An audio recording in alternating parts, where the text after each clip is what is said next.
WajchWiesa, welkom zum Programm WajchWiesa. Wir freuen uns, dass du dabei bist.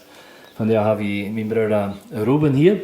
Und wir wollen von der een ernstiger, maar interessant thema reden. Dat gaat een beetje om wat we met dood omgaan. En dood is een part van ons leven. En Ruben heeft zich darüber Gedanken gemaakt wat we als Christen met dood omgaan. En welke andere culturen met dood omgaan. Of ook volkje wat Jezus nu volgen. Wat zijn Gedanken wat du darüber gemaakt hast? Okay, für mich ist das ein sehr interessantes Thema.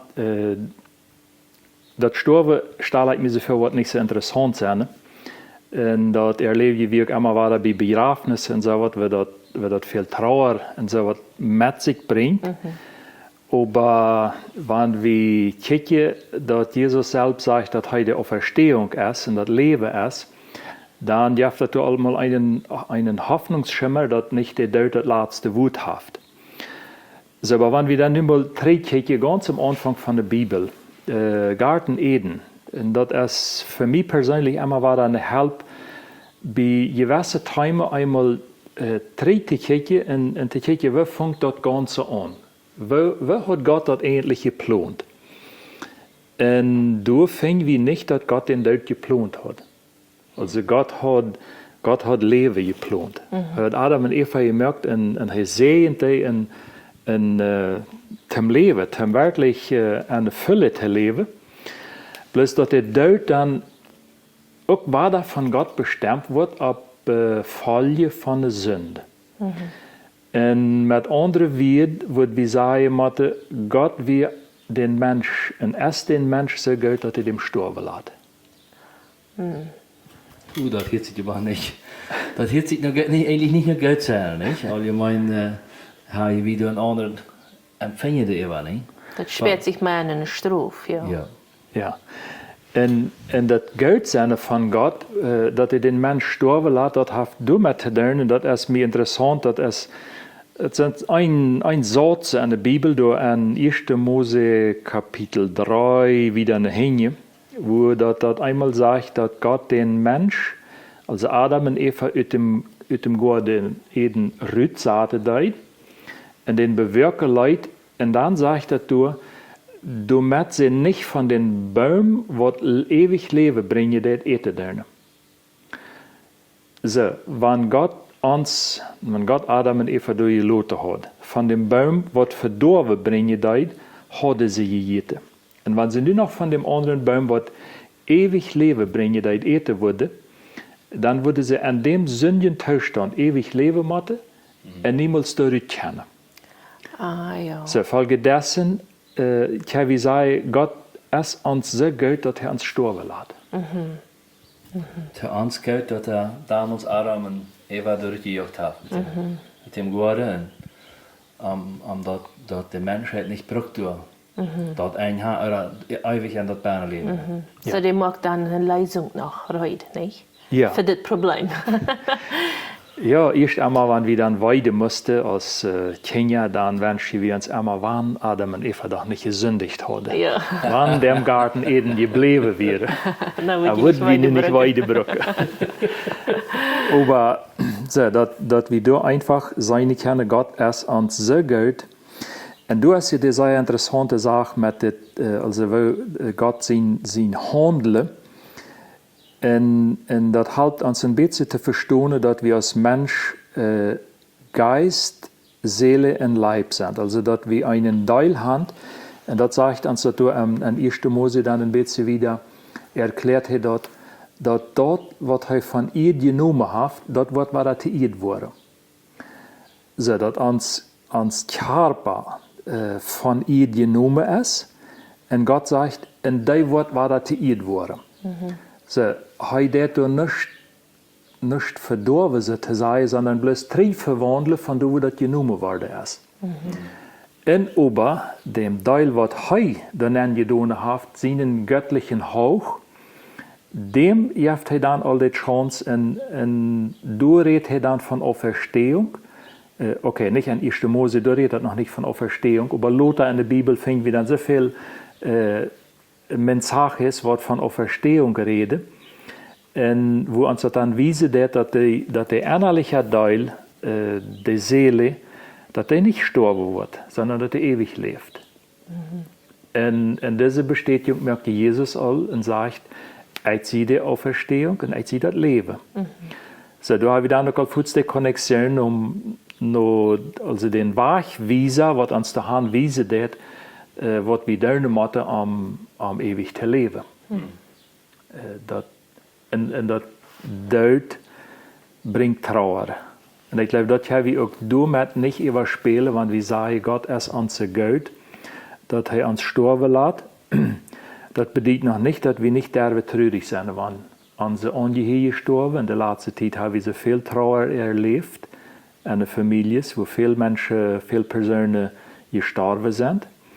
Und das bedeutet nicht, dass wir nicht trauern, derbe oder Seele, sondern das ist ein ganz normaler Prozess, wo wir so eng mit einer Person gelebt haben, dass wir dann auch traurig sind, wenn das von hier wahrgenommen wird, wenn das Abschied nimmt. So wir reden davon, dass die Auferstehung, wenn wir das in der Bibel hören, dass das uns Hoffnung gibt, ja? Ja. Aber die Hoffnung sperrt sich wahrscheinlich dann in der Zeit, wo einer Abschied nimmt, sei er wieder auf. Kann einer irgendwie, wo wird einer diesen Auferstehungsgedanke, was wir im Kopf haben, was wir weiter, was wir lesen und weiter, wird wir dort im Hort abnehmen, dass das wirklich, man sagt, dass das wirklich so ist. Wie weiter das ist, so. Wenn es in der Bibel steht, einer weiß das, ja, was wir in der Bibel lesen, und das ganze Plan, aber ich kann mir vorstellen, wenn einer in diesem Prozess ist von Trauer, wo kann die Auferstehung dann wirklich Raum geben in einem Sinnhort? Sterben und Abstehen können wir nicht praktizieren, nicht üben. So, wenn wir geboren wurden, dann fangen wir an zu üben. Wir lernen trinken, wir lernen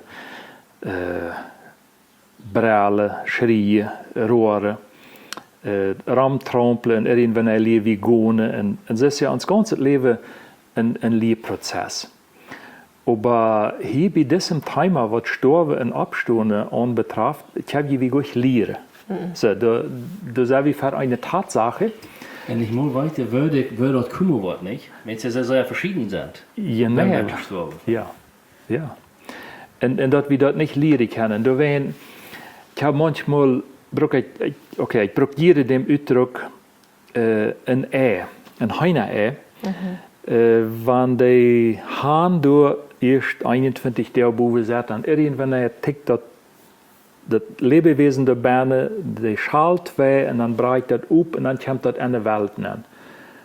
Das ist für mich ein schönes Bild für unsere Zukunft. Also wir können uns viel vorstellen, wir können viel reden, wir können dort gucken, was sagt die Bibel uns da Eva.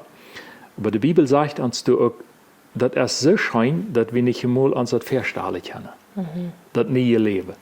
Bloß das ganze Prozess, der daran wird, da haben wir in dem Sinne nicht was wir ewig kennen, sondern das sind Tatsachen, die wir in dem Moment durchgehen.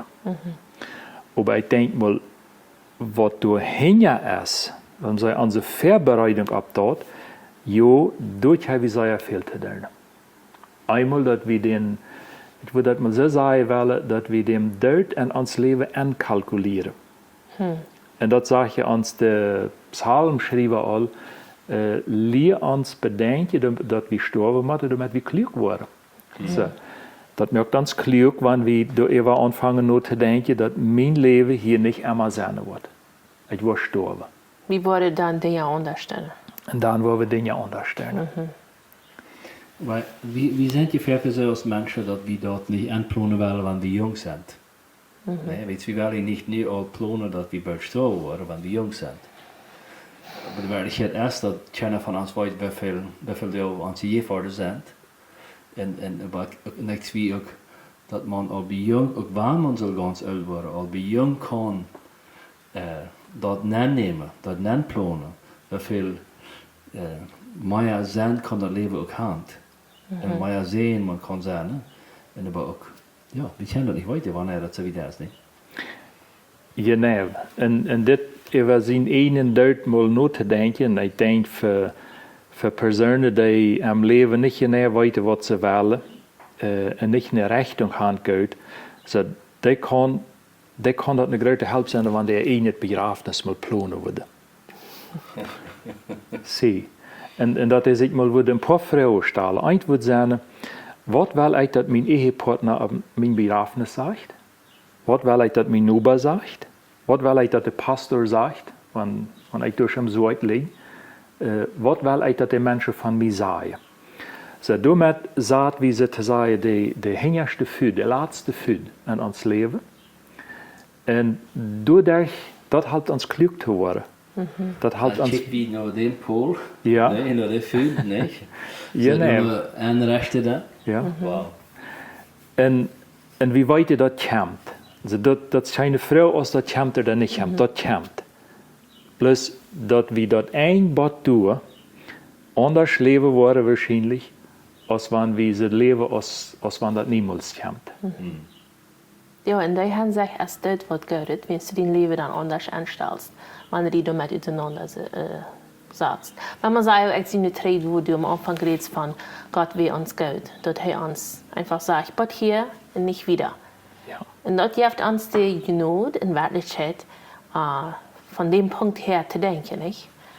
So, das ist, glaube ich, ja.